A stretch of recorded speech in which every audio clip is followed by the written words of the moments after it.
Howdy! Today, I have found an excuse to reveal my true Western form. I will also be celebrating International Men's Day by playing the Wild West in Plants vs. Zombies 2.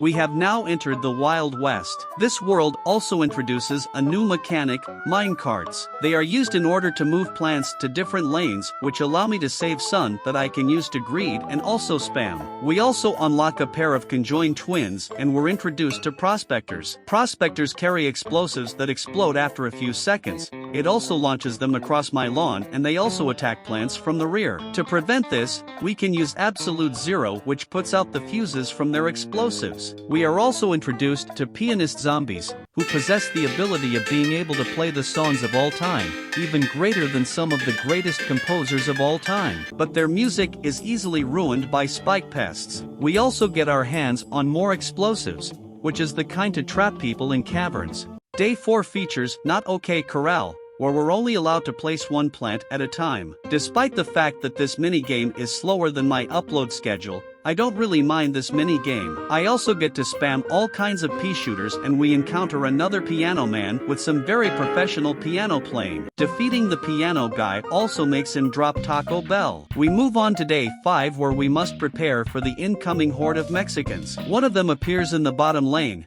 but we're fortunately able to defend ourselves by burning them alive, which would also make for a good cartel video. It looks like those Westerns and Hispanic/Latinos have decided to team up with each other as an attempt to finally put an end to my green thumb skills. But they've actually fallen in my trap as they proceed to get slaughtered by spikes while getting burned alive, which makes for an extraordinary cartel video, which would be the kind you find on Lively YouTube. Day 6, more Mexicans, and more epic piano playing. We also unlock a plant, which is the prime reason why birth control and abortions are a thing. This plant can be quite effective if you plant them on a minecart, because you're able to move it around and also place more on top of it, which is also capable of shooting out of 5 holes at a time. It's also worth noting that combining gas, fuel and drugs causes this plant to scatter feces made from itself, which also gives those cowboys diarrhea made out of their own flesh.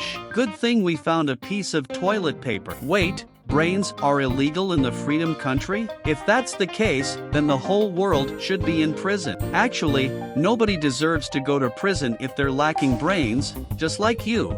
Day 8 is another Gargantuar battle. I'm immediately given little ones and Taco Bell. Also, feeding these baby pea shooters marijuana causes it to become the size of Avocado Man. I use that to my advantage in order to wreck the first cowboy guard as I proceed to repeat the same process against 2 more cowboy guards. Day 9, we are given Zeus's severed PPs and Canadian melons. These ice melons are convenient since they're able to distinguish the flames coming from those explosives coming from those prospectors. We also transform Freedom Country into a completely different country. Day 10, we find food and create KFC by literally zapping chickens. Good thing we were advertised what I assume are health pills for us overweight losers who only consume meat all day instead of something like an eggplant. Day 11, I begin to lose faith in the country of freedom since it's illegal for us to spend more than 500 sun in this level. Fortunately, they haven't outlawed inbreds yet, which I use to my advantage in order to pass the level. Day 12 is another brainbuster level, and it seems that these mates had also moved to the country of freedom in order to get away with murdering these Westerns in cold blood. Also, this level is simply a less interesting version of Day 4. Day 13, we obtain a big melon, the kind filled with water that is. We encounter male cows which carry and launch infants from their backs. Fortunately, we can use melons in order to defeat those robo-cows. Day 14, more chickens, and more epic piano playing. It appears that these 2 professional piano players are competing for whoever is capable of making my ears bleed. At least I'm able to end my ears' misery by zapping everything. Day 15, we're not allowed to get more than 2 plants killed, otherwise we lose, which is such a tragic loss for vegans. Good thing we have this guy playing sad music for the vegans who are unable to eat, but they should probably remember that plants have feelings too. Completing the level unlocks us an upgrade which allows us to heal our nuts. Then I suddenly get trapped into the endless void of waiting. I even had to reload the game in order to get back into my grind of completing the Wild West in Plants vs. Zombies 2. Day 16, this is when the real challenge begins. We must defend our nut from those cowboys. Considering the current month, it seems that our nut has lost approximately half of its health, which implies that it managed to make it halfway through the month, and our resilient nut makes it through another day without losing. Day 17, I wish I could make this text-to-speech voice sigh, because these, god damn, flop. And just like that, we completed another level. What the? Hey! This portrait mode ad had just uncovered my secret. I didn't actually have the game in full screen while recording the footage. Why is it even in portrait mode if the ad itself is in landscape mode? That's like sticking a straw in a juice box without actually drinking from the straw itself. Day 18 looks like a pretty trivial level if you ask me. So I'll just combine explosives with lightning, which could theoretically cause a mega lightning nuke combustion explosion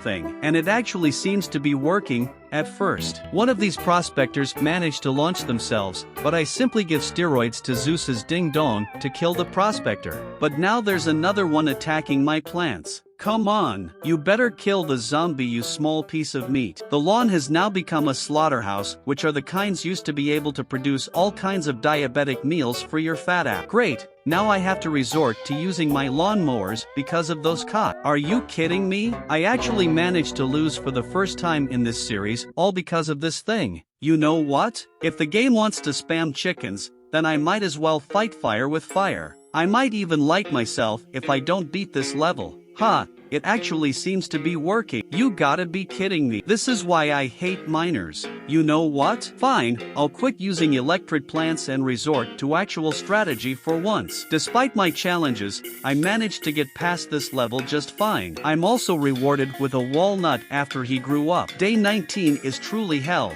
because they have now outlawed having fun. Just look at these objectives. This and the previous level just prove that this game does in fact hate me. Despite my struggles, I at least managed to move on. Day 20, we're back at Not Okay Corral. The game designers must have believed that minecarts are so overpowered that they were apparently generous enough to give us an advantage. So they simply filled up every tile with these cart mines. I think it's a good time to add filler in my video. Remember when I purposely extended the length of the Egypt video by rambling about camel facts? Well, I figured that since it's currently International Men's Day, it might be a good or bad idea to teach my viewers on how to become a man. This also applies to women, because you can't spell woman without man. Deal with it. The first step into becoming a man is making sure that during your wiggly whitefish cell phase you swim faster than your opponents, because you better be the one that becomes born. Step 2. Just pray to God or whoever you believe in that you become a man. If not,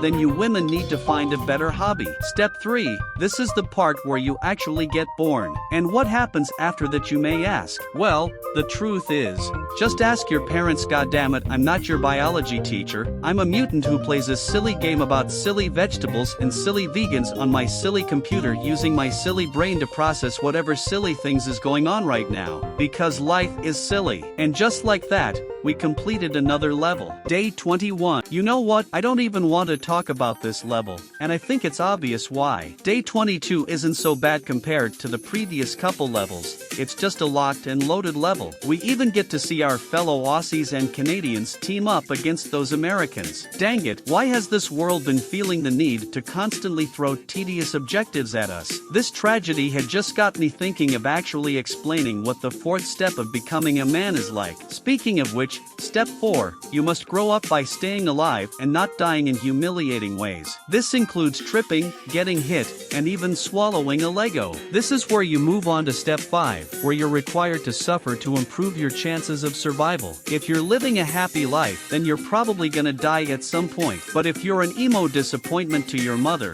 then you're still gonna die, you moron. But the point is that you're suffering because it is believed that suffering is our only reason for existence. Day 24, no November is almost over, and the temptation has only grown stronger because we now have to defend 3 nuts from exploding. In order to prevent us from losing, we must constantly move these nuts around in order to stall, but not for too long, otherwise, we'll end up losing the November challenge. We'll also have to use good damage dealers for offense, and we may also need to use plant food to give our nuts armor right before they end up exploding. You may also need to transform your front yard into a slaughterhouse in order to defeat the remaining zombies and complete the level. Day 25 is the final showdown. We must use everything we learned from becoming a man in order to murder another man who I even doubt is a man, since his head is bigger than his own body. And another step of becoming a man is that you can't be tiny, you need to become big and strong. And no, steroids do not make you a man. You simply need to get on that grind until you look like a man.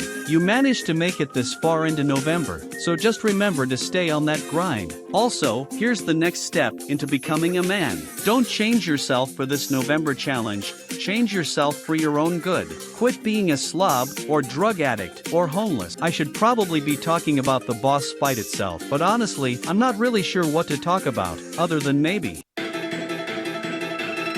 I mean, he's able to shoot 4 missiles at a time. Personally, these boss fights are beginning to get a bit repetitive. Anyways, we beat up Zomboss and conquer the Wild West and blah blah blah, and we also obtained the key to the world that was based on that one very funny Disney movie.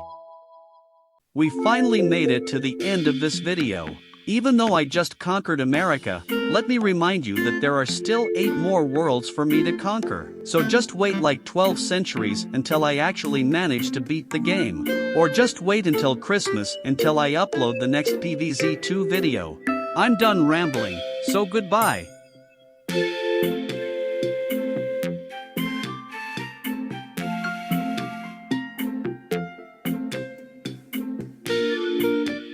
At the time I'm recording this, it is no longer International Men's Day. I was too late to upload this video.